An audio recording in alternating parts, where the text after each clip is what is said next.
पर कि कार्बन जो है इसके पास 3 छोटे छोटे हाइड्रोजन्स हैं और यहाँ पर एक माइनस चार्ज है। लेकिन ये जो ऑक्सीजन है और ये जो कार्बन है, इसको मैं स्ट्रक्चर कर बनाऊं तो यहाँ पर कार्बन और हाइड्रोजन, यहाँ पर 2 हाइड्रोजन और यहाँ पर एक ऑक्सीजन, ठीक है। और यहाँ पर जो कार्बन है वो sp3 हाइब्रिडेशन को शो कर रहा है, क्योंकि सिग्मा बॉन्ड 4 बन रहे हैं, लोन पेयर 0 है, तो ये sp3 मतलब टेट्राहाइड्रल को शो कर रहा है। तो इसका जो स्ट्रक्चर हम बनाएंगे अगर 3 डायमेंशन में, तो वहां पर आप देखेंगे कि जो ऑक्सीजन माइनस है वो इस CH3 की वजह से, इन 2 हाइड्रोजन की वजह से ये बहुत भीड़ में चला गया है। भीड़ में मतलब स्टेरिक हिंड्रेंस वहां लग रहा है। भीड़ में वो आदमी खड़ा है और वो आदमी अकेले खड़ा है, तो जो भीड़ वाला आदमी है उसको निकलने में टाइम लगेगा, जो अकेला जो आदमी खड़ा है वो आराम से निकल जाएगा, ठीक है। तो उसी तरीके से यहाँ पर ये हाइड्रोजन छोटे छोटे है, कम भीड़ है, तो ये जो माइनस चार्ज है ये किसी भी पॉजिटिव के पास तेजी से पहुंचेगा, क्योंकि यहाँ पे भीड़ ही नहीं है। स्टेरिक हिंड्रेंस यहाँ पे कम है, इसको बोलते हैं स्टेरिक हिंड्रेंस, यहाँ पर कम है। बट यहाँ पर जो O माइनस है यहाँ पर थोड़ा भीड़ है, स्टेरिक हिंड्रेंस है, तो ये आराम से उस इलेक्ट्रोफाइल के पास अटैक करने नहीं जा पाएगा। ये थोड़ा सा इधर उधर करेगा तब जाएगा उसके पास, ठीक है। तो जो मैंने आपको एग्जांपल बताया आदमी वाला, उसको ध्यान रखिएगा कि अगर कोई भीड़ में आदमी खड़ा है तो वो बाहर निकलने में थोड़ा टाइम लगेगा, लेकिन जो आदमी अकेले खड़ा है वो तुरंत ही बाहर निकल जाएगा। इसका मतलब ये हुआ कि इसकी इलेक्ट्रोफिलिसिटी ज्यादा होगी जो अकेले खड़ा है, सॉरी न्यूक्लियोफिलिसिटी उसकी ज्यादा होगी जो अकेले खड़ा है, लेकिन जो भीड़ में खड़ा है उसकी जो न्यूक्लियोफिलिसिटी होगी वो कम हो जाएगी। मतलब ये कि इसकी न्यूक्लियोफिलिसिटी इसकी तुलना में ज्यादा होगी। क्यों? क्योंकि यहाँ पर बल्कीनेस है, बल्कीनेस मतलब स्टेरिक हिंड्रेंस यहाँ पर लग रहा है। अगर हम इसको 3 डायमेंशन में बनाएंगे तो ये कार्बन sp3 हाइब्रिडेशन को शो करेगा और उसका स्ट्रक्चर कुछ ऐसा होगा, यहाँ पर कार्बन होगा, यहाँ ऑक्सीजन, यहाँ पे एक बड़ा सा CH3 ग्रुप जो इस O माइनस को चारों तरफ से ढक लेगा। ढकने की वजह से ये किसी भी इलेक्ट्रोफाइल के पास अटैक नहीं कर पाएगा, करेगा लेकिन बहुत स्लो मोशन में करेगा, बहुत धीरे धीरे करेगा, क्योंकि भीड़ है, ठीक है। तो यहाँ पर इसकी न्यूक्लियोफिलिसिटी क्या हो गई, इसकी तुलना में कम हो गई।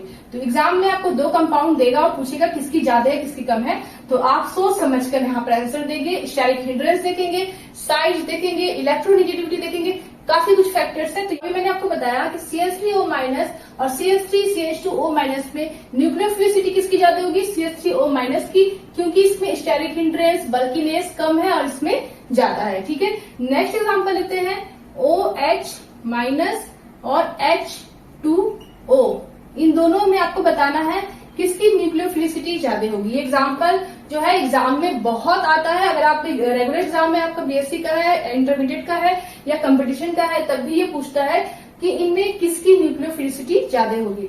तो आप देखिए यहाँ पर कि जो H2O में O जो है, ये कोई आयन अभी यहाँ नहीं बना रहा है, लेकिन इस H2O के साथ कोई और भी H2O होगा ना, क्योंकि एक सिंगल मॉलिक्यूल तो होगा नहीं।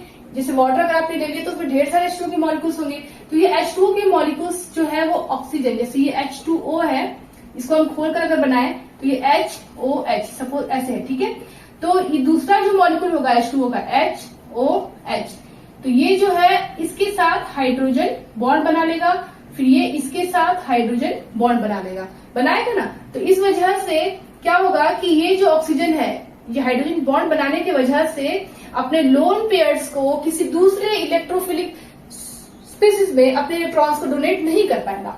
मतलब ये कि इस H2O में जो लोन पेयर्स प्रेजेंट है, जो लेविस बेस है, ये जो न्यूक्लियोफाइल का काम कर रही है, तो क्या ये अपने इलेक्ट्रॉन्स को इजीली किसी इलेक्ट्रोफाइल को, किसी इलेक्ट्रॉन डेफिशिएंट स्पीसीज को ये अपने इलेक्ट्रॉन दे सकता है? नहीं दे सकता, क्योंकि H2O में हाइड्रोजन बॉन्ड बन रहे हैं एक दूसरे मॉलिक्यूल के साथ, जिसकी वजह से ये जो लोन पेयर है ये क्या हो जा रहा है, मजबूती से, स्टेबिलिटी इसकी बढ़ जा रही है हाइड्रोजन बॉन्ड बनने की वजह से, जिसकी वजह से ये अपने लोन पेयर को डोनेट कर ही नहीं पा रहा है किसी इलेक्ट्रोफाइल को। बट अगर हम OH माइनस की बात करें तो इसमें इलेक्ट्रॉन डेंसिटी इसकी तुलना में ज्यादा है, क्योंकि एक तो इसका लोन पेयर है ही है यहाँ पर, बट माइनस चार्ज मतलब क्या हुआ, किसी और का ये छीन कर आके बैठा है, ठीक है। जैसे कि आपका NaOH की अगर हम बात करें तो Na प्लस OH माइनस, ये अपने एक इलेक्ट्रॉन को दे दिया और ये वापस Na प्लस की फॉर्म में निकल गया। और ये जो OH माइनस है इसके पास एक लोन पेयर है O के पास, बट फिर भी इसने सोडियम का एक इलेक्ट्रॉन लेकर वो OH माइनस के रूप में अलग हो गया। मतलब इसके पास ऑलरेडी लोन पेयर थे, बट किसी दूसरे का इलेक्ट्रॉन लेकर ये OH माइनस बना रहा है। इसका मतलब ये हुआ कि इस ऑक्सीजन के पास जो इलेक्ट्रॉन डेंसिटी है, इलेक्ट्रॉन की संख्या है, वो इसकी तुलना में क्या है, ज्यादा है। H2O की तुलना में क्या है, ज्यादा है। एक तो ये हाइड्रोजन बॉन्ड भी नहीं बना रहा, दूसरा कि इसके पास इलेक्ट्रॉन डेंसिटी इसकी तुलना में ज्यादा है। तो इलेक्ट्रॉन डेंसिटी जहां पर भी ज्यादा होगी इसको बोलते हैं कंजुगेट बेस इसका, ठीक है, और H प्लस को कंजुगेट एसिड इसका।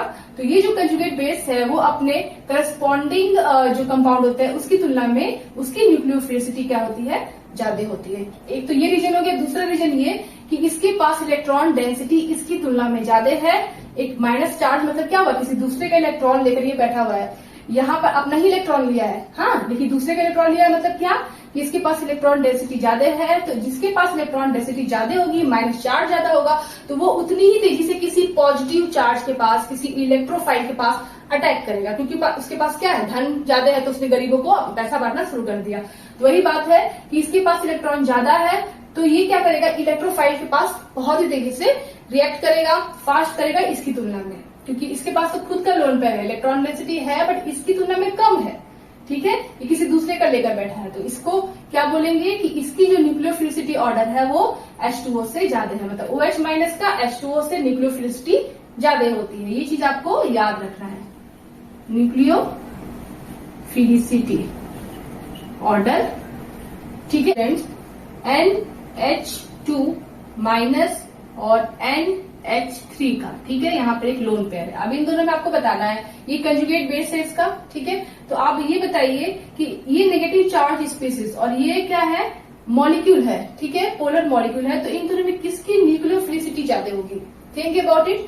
तो सबसे पहले आप देखिए कि यहाँ पर की जो अमोनिया है इसमें लोन पेयर प्रेजेंट है, ये हाइड्रोजन बॉन्ड बनाएगा दूसरे अमोनिया के साथ, प्लस ये रीजन हो गया। दूसरा रीजन ये कि यहाँ पर नेगेटिव चार्ज का मतलब ये हुआ कि इसके पास एक लोन पेयर है नाइट्रोजन के पास, बट एक इलेक्ट्रॉन इसने कहीं और से लेकर बैठा है, ये ठीक है, एक इलेक्ट्रॉन कहीं और से लिया है। कहां से लिया है, तो NH3 है ना, ये NH3, NH2 और यहाँ पे एक हाइड्रोजन, तो इसका ये इलेक्ट्रॉन ले लिया और इसको H प्लस के फॉर्म में बाहर निकाल दिया, ये कंजुगेट एसिड, ये कंजुगेट बेस, और यहाँ पर ये बन रहा है NH2 माइनस। मतलब ये हुआ कि इसके पास खुद का लोन पेयर था बट किसी और का इलेक्ट्रॉन ले लिया, तो इसकी इलेक्ट्रॉन डेंसिटी ज्यादा हो गई इसकी तुलना में, तो इसकी न्यूक्लियोफिलिसिटी क्या होगी, फिर ज्यादा होगी इसकी तुलना में, ठीक है। तो किसी भी कंजुगेट बेस का उसके करस्पॉन्डिंग कंपाउंड से न्यूक्लियोफिलिसिटी ज्यादा होती है, ये चीज आपको याद रखना होगा कि NH2 माइनस में इलेक्ट्रॉन डेंसिटी ज्यादा है NH3 की तुलना में, इस वजह से इसकी न्यूक्लियोफिलिसिटी ज्यादा होगी, जैसे मैंने आपको OH माइनस के केस में बताया। एग्जाम्पल है इसका, यहाँ पे भी सेम केस है, ठीक है। यहाँ पर सल्फर जो होता है ऑक्सीजन फैमिली का होता है, इसके पास दो लोन पेयर होते हैं। तो यहाँ पर आपका, और यहाँ पर देखिए, यहाँ पे इलेक्ट्रॉन डेंसिटी ज्यादा है सल्फर का, ऑलरेडी 2 इलेक्ट्रॉन है, सॉरी 4 इलेक्ट्रॉन है इसके पास, बट फिर भी किसी और का इलेक्ट्रॉन ये लेकर बैठा है, तो इलेक्ट्रॉन डेंसिटी इसकी तुलना में इसकी क्या हो गई, ज्यादा हो गई। जितनी ज्यादा इलेक्ट्रॉन डेंसिटी होगी किसी सेंट्रल एटम में, उतना ही फास्टली वो किसी इलेक्ट्रोफाइल की तरफ अट्रैक्ट होगा, उसके साथ रिएक्शन करेगा, उसके साथ बॉन्ड बनाएगा। तो इन दोनों में अगर बात करें तो कौन तेजी से जाकर उस E प्लस से अटैक करेगा, उस E प्लस के पास जाकर अटैक करेगा, ये किए उसी को उसकी न्यूक्लियोफिलिसिटी कहेंगे।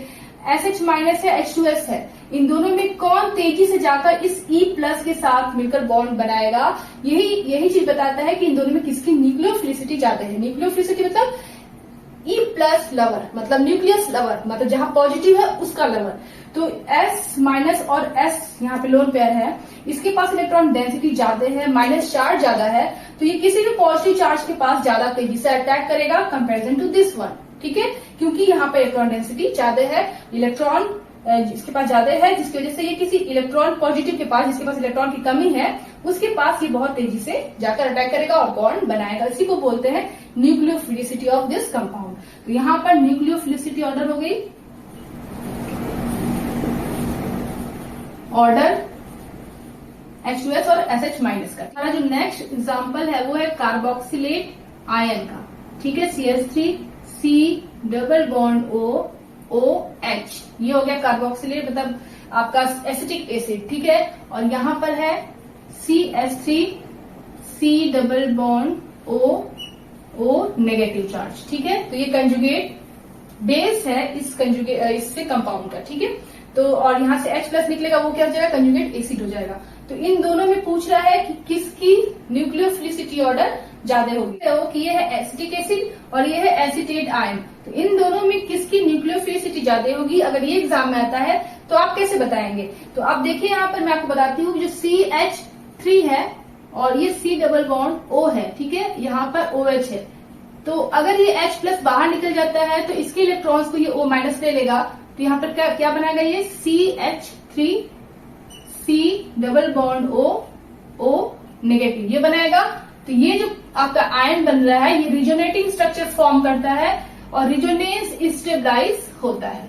यहाँ पर डबल बॉन्ड O और यहाँ पर ये जो माइनस चार्ज होगा वो इधर आएगा और ये जो होगा ये इधर जाएगा। ठीक है, ये डबल बॉन्ड का जो इलेक्ट्रॉन इधर जाएगा और ये माइनस चार्ज यहाँ आएगा, तो ये डबल बॉन्ड O यहाँ बन जाएगा। ये आपका बनेगा माइनस चार्ज और यहाँ पर बनेगा डबल बॉन्ड O। ठीक है, तो यहाँ पर ये क्या है, रिजोनेटिंग स्ट्रक्चर शो कर रहा है ये एसीटेट आयन, जिसकी वजह से ये जो नेगेटिव चार्ज है ये स्टेबलाइज हो रहा है। तो मैंने आपको पहले ही बताया था कि जो न्यूक्लियोफिलिसिटी होती है वो रिजोनेंस स्टेबलाइजेशन पर भी डिपेंड करती है, स्टैटिक हिंड्रेंस पे डिपेंड करती है, बल्कीनेस पे डिपेंड करती है, इलेक्ट्रॉन डेंसिटी पे डिपेंड करती है, इलेक्ट्रोनेगेटिविटी पे भी डिपेंड करती है। क्या चीज, तो न्यूक्लियोफिलिसिटी किसी कंपाउंड का, किसी आयन का। तो यहाँ पर जो O माइनस है, नेगेटिव चार्ज है, वो रिजोनेंस स्टेबलाइज हो रहा है, जिसकी वजह से इसकी स्टेबिलिटी हाई हो जाती है। और स्टेबिलिटी हाई होने का मतलब ये हुआ कि ये जो एसीटेट आयन है ये इस फॉर्म में ज्यादा देर तक रहता है, मतलब वापस ये किसी H प्लस के साथ मिलकर वापस ये एसीटेट नहीं बनाता है, वापस किसी H प्लस से मिलकर वापस से ये एसिटिक एसिड नहीं बनाता है, ये इसी फॉर्म में ज्यादा देर तक रहता है।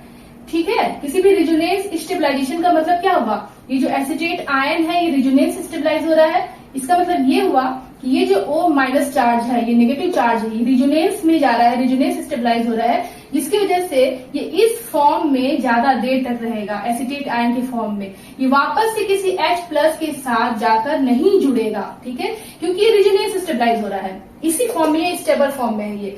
तो जब ये इस फॉर्म में ज्यादा देर तक रहेगा कंपेरिजन टू दिस वन, क्योंकि यहाँ पर कोई भी रिजोनेंस नहीं हो रहा है, तो इस वजह से ये जो नेगेटिव चार्ज है ये इस फॉर्म में ज्यादा देर तक रहेगा, तो ये किसी भी E प्लस के पास बहुत ही तेजी से अटैक करेगा, उसके साथ जाकर बॉन्ड बनाएगा कंपेरिजन टू दिस वन। तो इस वजह से इसकी न्यूक्लियोफिलिसिटी क्या होती है, ज्यादा होती है इससे, मतलब एसिटेट आयन की न्यूक्लियोफिलिसिटी एसिटिक एसिड से ज्यादा होती है।